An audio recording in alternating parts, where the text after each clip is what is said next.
Tahu komputer? Komputer itu hebat? Canggih? Ada yang suka main komputer? Ya, kalau main HP? Saya nggak suka main HP. HP itu sama nggak ya dengan komputer? Apa bedanya? Bentuknya kan beda, tapi isinya kan hampir sama. Ya. Nah, kita akan jelaskan tentang apa sih berpikir komputasional. Nah, cara berpikir untuk memecahkan masalah besar jadi lebih mudah. Seperti cara komputer bekerja, tapi kita pakai otak kita. Bisa dipakai untuk masalah di sekolah, di rumah, atau di mana saja. Ya. Nah, kenapa kok kita itu harus berpikir komputasional? Kenapa? Ya, benar. Terus, ya, membantu kita menemukan solusi yang paling baik, membuat kita jadi lebih teliti, melatih kita untuk berpikir utuh dan tidak panik saat ada masalah. Nah, siapa tahu nanti kamu bisa jadi teknologi atau pemecah masalah super. Mau jadi orang hebat? Yang oke ya. Sekarang ada 4 kunci sukses berpikir komputasional. Nah, ada 4 kuncinya. Yang pertama itu adalah rekomposisi, yaitu memecahkan masalah. Jadi memecahkan masalah itu besar, jadi lebih sedikit. Yang kedua, pengenalan pola, yaitu mencari pola rahasia. Nah, ada polanya. Kita hidup itu ada polanya. Kamu bangun tidur terus habis bangun tidur ngapain? Mandi terus makan. Nah, itu ada polamu setiap hari ya. Terus ada yang ketiga, abstraksi, yaitu fokus pada yang penting-penting aja. Jadi yang nggak penting itu nggak usah terlalu dipikirkan. Kamu harus fokus. Kalau di sekolah waktunya belajar ya harus fokus main ya, nanti main. Ada waktunya untuk waktu istirahat ya. Terus yang keempat, algoritma, yaitu membuat langkah-langkah yang jelas. Nah, jadi supaya mau pintar, bagaimana langkah-langkahnya? Supaya mau bikin es teh, gimana langkah-langkahnya? Nah, ini berarti kita belajar algoritma, membuat langkah-langkah yang jelas. Nah, oke. Ini ada yang pertama tentang dekomposisi, memecah masalah besar. Tapi sebelum ke sini, kita ada satu video. Mari kita simak bersama-sama terlebih dahulu ya. Computational thinking. Baik teman-teman di sini, coba tebak apa artinya computational thinking atau berpikir komputasional. Adakah yang memakan jeli dan melihat kata komputasional di sini? Jadi mungkin ada hubungannya dengan komputer ya. Iya, betul sekali. Cuma buat kamu yang sudah menebak dengan benar. Berpikir komputasional adalah proses berpikir untuk menyelesaikan masalah dengan efektif dan efisien. Dalam ilmu komputer, proses berpikir ini dilakukan sebelum mulai menulis coding atau pemrograman. Jika sudah direncanakan dengan baik, maka coding yang ditulis akan sesuai dengan kebutuhan dan dapat diselesaikan dengan cepat dan tepat. Tapi ternyata berpikir komputasional juga bisa dilakukan tanpa komputer dan tanpa internet loh. Malah sebenarnya kita pun sudah menerapkannya dalam kehidupan sehari-hari, mulai dari proses gigi, mencatat ringkasan pelajaran, hingga menyiapkan masuk ke sekolah besok. Wah, kalau kita sudah bisa menerapkannya setiap hari, berarti kita semua sudah mahir dong. Belum tentu. Contoh-contoh tadi kan menerapkan berpikir komputasional pada masalah yang sederhana. Masih banyak nih masalah yang lebih kompleks, seperti misalnya mengatur uang bulanan, apa yang harus dilakukan kalau kamu tersesat di tempat baru,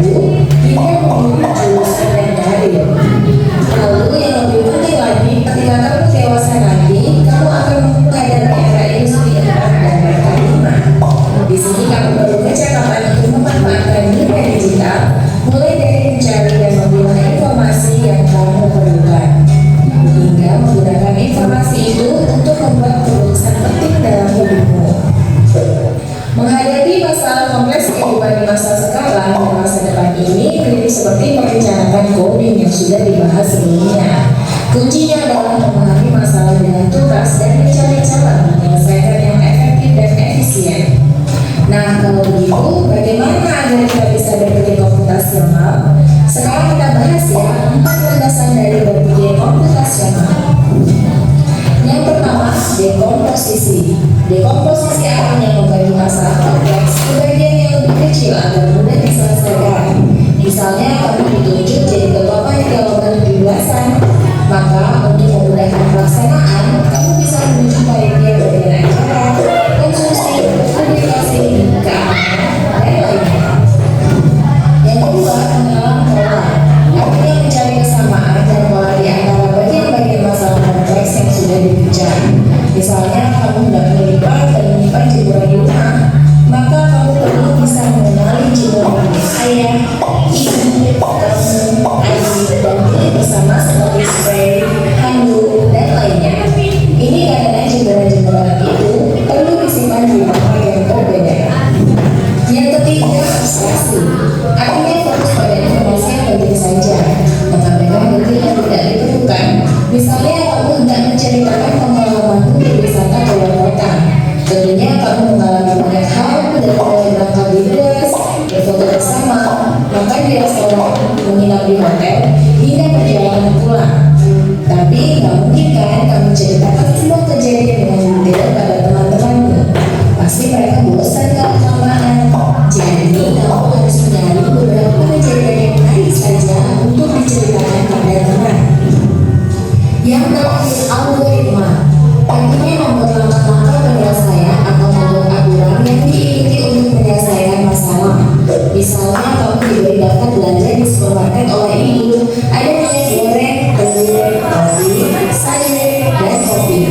Lalu kamu harus buru-buru karena ibu sudah mau memasang dengan minyak goreng itu.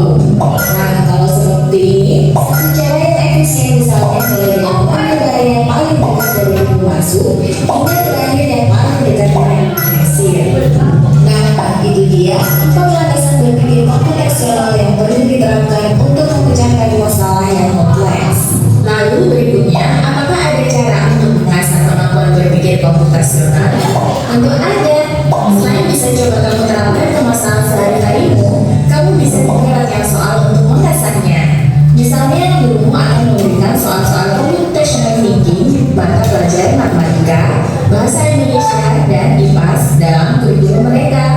Selain itu, kamu bisa ikut tantangan bebas Indonesia juga. Yuk coba simak satu contoh soal computational thinking. Dalam bis studi wisata, ada 3 kelompok anak yang akan diantarkan ke 3 tujuan berbeda. Bis berhenti pertama di restoran, lalu hotel, dan terakhir di museum. Hanya ada satu tempat penyimpanan koper di samping bis yang hanya bisa dibuka dari satu pintu. Supir bis ini mengatur koper-koper penumpang hingga mudah dikeluarkan. Bantu supir bis menentukan urutan memasukkan koper-koper itu ke dalam tempat penyimpanan. Pertanyaan, koper kelompok anak yang mana yang dimasukkan terakhir? Koper kelompok anak-anak yang dimasukkan terakhir, anak yang ingin pergi ke museum, ke restoran, ke hotel, atau yang manapun boleh. Ayo, nanti coba. Ya, dalam bus studi wisata ada 3 kelompok anak yang akan diantar ke 3 tujuan berbeda. Ya, kan ini kelompok-kelompok ya. Kelompok 1 dia mau ke mana? Ke restoran. Terus yang kelompok 2 mau ke hotel. Kelompok ketiga mau ke museum. Nah, tapi hanya ada satu tempat penyimpanan kopernya. Ada di samping bus yang hanya bisa dibuka dari satu pintu. Supir bus ingin mengatur koper-koper penumpang hingga mudah dikeluarkan. Nah, bantu supir bus menentukan urutan memasukkan koper-koper itu ke dalam penyimpanan. Berarti yang mana yang dimasukkan terakhir? Yang mana yang terakhir? Mana kamu? Kenapa kamu museum yang terakhir? Yang pertama kemana soalnya? Restoran. Terus yang kedua?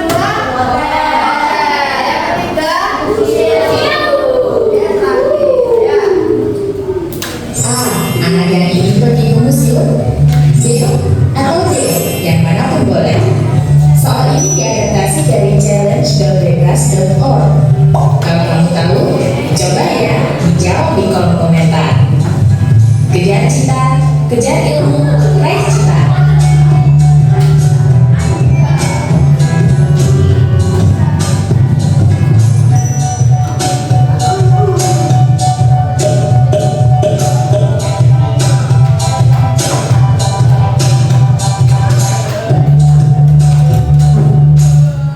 Oke, kita kembali ke laptop. Kembali ke yang ini tadi. Ya, dekomposisi memecah masalah besar, yaitu membuat masalah yang besar dari bagian yang kecil-kecil dan mudah dikerjakan, seperti makan kue nggak langsung dihabiskan, tapi dipotong kecil-kecil dulu. Kamu kalau makan kue bisa langsung belum, beneran? Iya. Nggak bisa lihat kuenya besar, belum. Ya, otomatisnya dikit, kecil-kecil dipotong dikit-dikit, gitu ya. Nah, sekarang Bu Intan ada contoh. Di dalam tas kamu ada banyak buku, ya kan? Hari ini bawa buku apa aja?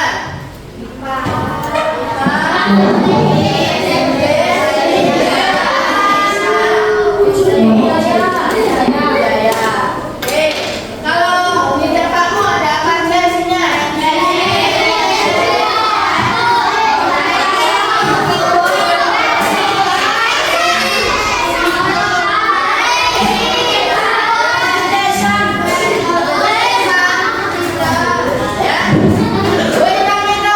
Semua ambil penghapus.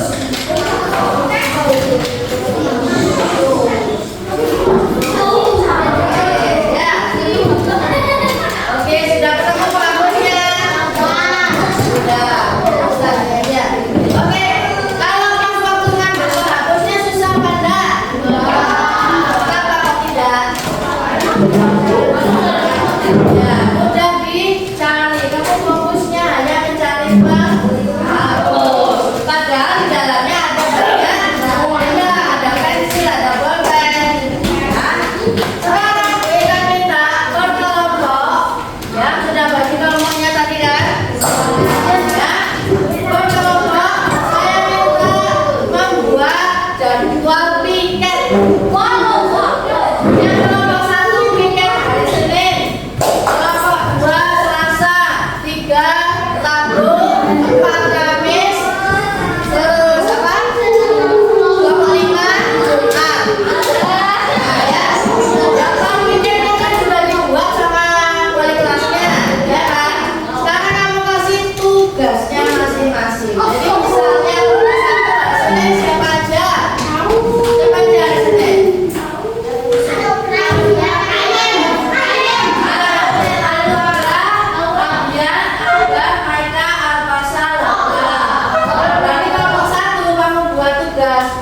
Tugasnya apa? Bulan apa? Membersihkan piket sekolah. Apa piket di kelas itu tugasnya apa aja sih? Nah, itu kamu buat satu-satu tugasnya.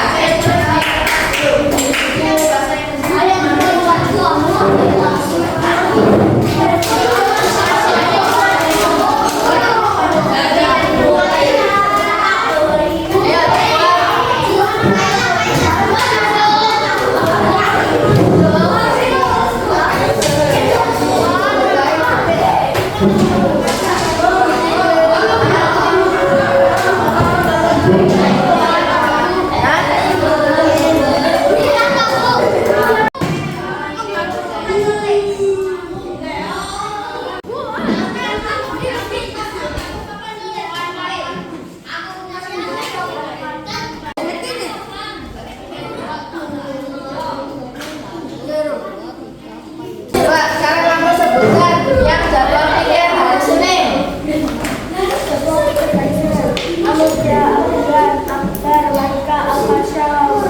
Ya, terus tugasnya siapa yang menyapu lantai? Terus Akbar menata meja dan kursi. Malika mematikan lampu dan kipas. Abasya mengolah kaca. Oke, sip, makasih. Ya, itu tadi contohnya. Ya, jadi dibagi tugas. Dibagi tugas ya lebih mudah. Maka itu termasuk dekomposisi. Saya paham ya. Yang kedua yaitu mengenal pola. Jadi menemukan kesatuan, mencari hal-hal yang sama, berulang atau mirip dalam masalah yang beda. Seperti detektif yang mencari petunjuk. Nah, ini kan ada contoh, misalnya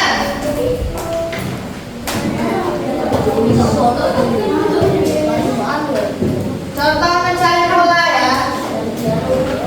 Di sini Bu Intan punya ada segitiga, lingkaran, segitiga, lingkaran. Kira-kira di sini isi apa? Bu Intan punya segitiga, lingkaran, dan lingkaran. Di sini berarti apa? Segitiga. Atau segitiga? Nah, ini namanya mencari pengenalan pola hal yang sama. Oke. Nah, beda ada games. Itu pengenalan pola. Ya, semuanya bisa berdiri.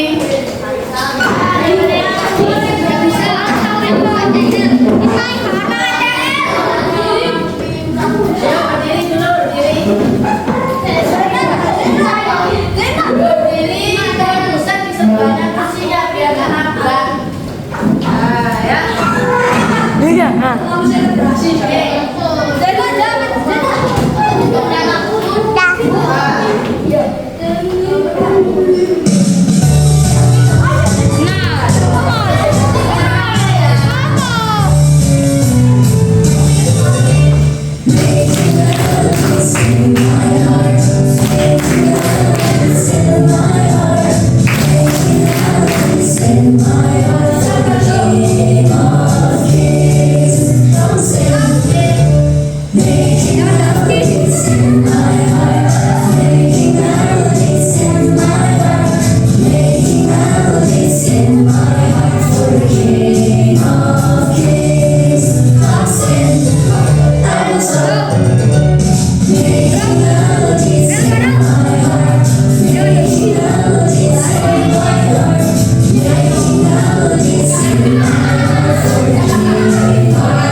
elbow up, terus itu